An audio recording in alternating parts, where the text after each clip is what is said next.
Kami mempersembahkan renungan Santapan Rohani, terjemahan dari renungan Our Daily Bread.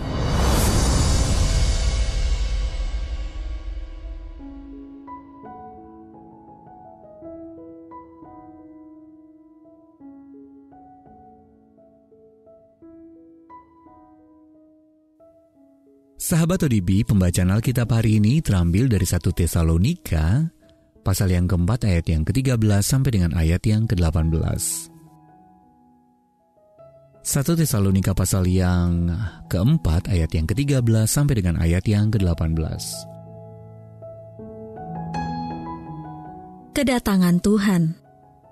Selanjutnya kami tidak mau saudara-saudara bahwa kamu tidak mengetahui tentang mereka yang meninggal, supaya kamu jangan berduka cita seperti orang-orang lain yang tidak mempunyai pengharapan. Karena jikalau kita percaya bahwa Yesus telah mati dan telah bangkit, maka kita percaya juga bahwa mereka yang telah meninggal dalam Yesus akan dikumpulkan Allah bersama-sama dengan Dia. Ini kami katakan kepadamu dengan firman Tuhan. Kita yang hidup, yang masih tinggal sampai kedatangan Tuhan, sekali-kali tidak akan mendahului mereka yang telah meninggal. Sebab pada waktu tanda diberi, yaitu pada waktu penghulu malaikat berseru dan sangkakala Allah berbunyi, maka Tuhan sendiri akan turun dari sorga, dan mereka yang mati dalam Kristus akan lebih dahulu bangkit. Sesudah itu, kita yang hidup, yang masih tinggal, akan diangkat bersama-sama dengan mereka dalam awan menyongsong Tuhan di angkasa. Demikianlah kita akan selama-lamanya bersama-sama dengan Tuhan.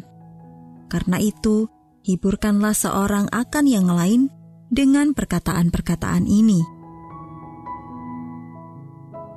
Ayat mas renungan hari ini terambil dari 1 Tesalonika pasal yang keempat ayat yang ke-13. Kamu jangan berduka cita seperti orang-orang lain yang tidak mempunyai pengharapan. Renungan hari ini berjudul Pengharapan dalam Duka, ditulis oleh Leslie Koh.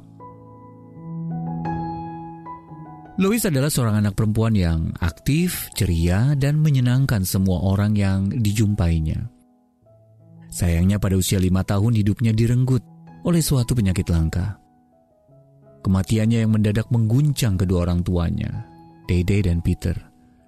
Dan kami semua yang bekerja bersama mereka, kami ikut merasakan duka cita yang mendalam. Namun Dede dan Peter telah menemukan kekuatan untuk terus melangkah. Ketika saya bertanya kepada Dede bagaimana mereka dapat bertahan, ia berkata bahwa mereka mendapat kekuatan ketika memikirkan di mana Lois berada sekarang, yaitu dalam dekapan Yesus yang penuh kasih. Kami sungguh bersuka cita untuk putri kami yang pada waktunya telah menyongsong keabadian, kata Dede. Oleh anugerah dan kekuatan Allah kami mampu melewati masa perkabungan dan dapat terus mengerjakan tugas-tugas yang telah Allah percayakan kepada kami. Penghiburan yang dirasakan Dede datang dari keyakinannya akan hati Allah yang telah menyatakan dirinya melalui Yesus Kristus.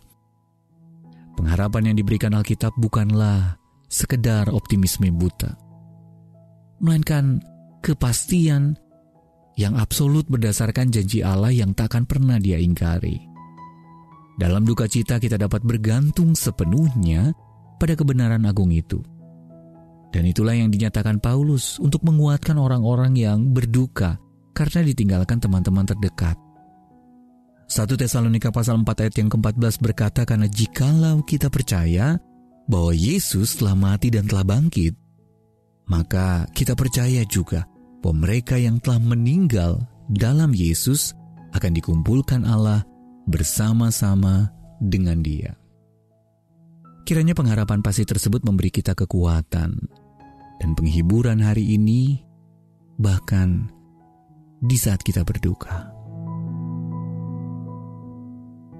Sahabat ODB, bagaimana Anda dapat dikuatkan oleh janji-janji Allah bagi mereka yang mengikut Dia? Lalu bagaimana Anda dapat menghibur seseorang yang tengah berduka karena kehilangannya. Mari kita berdoa. Bapa Surgawi, terima kasih untuk pengharapan dan penghiburan yang Engkau sediakan hari ini. Kuatkan aku hari ini Tuhan, supaya aku juga dapat menguatkan orang lain. Amin. Jika Anda ingin mendapatkan buku renungan ini dalam bahasa Indonesia, Inggris, atau Mandarin, WhatsApp kami di 0878 7878 9978 atau email indonesia@odb.org. Persembahan kasih dari Anda memampukan Our Daily Bread Ministries menjangkau orang-orang agar diubahkan. Tuhan memberkati.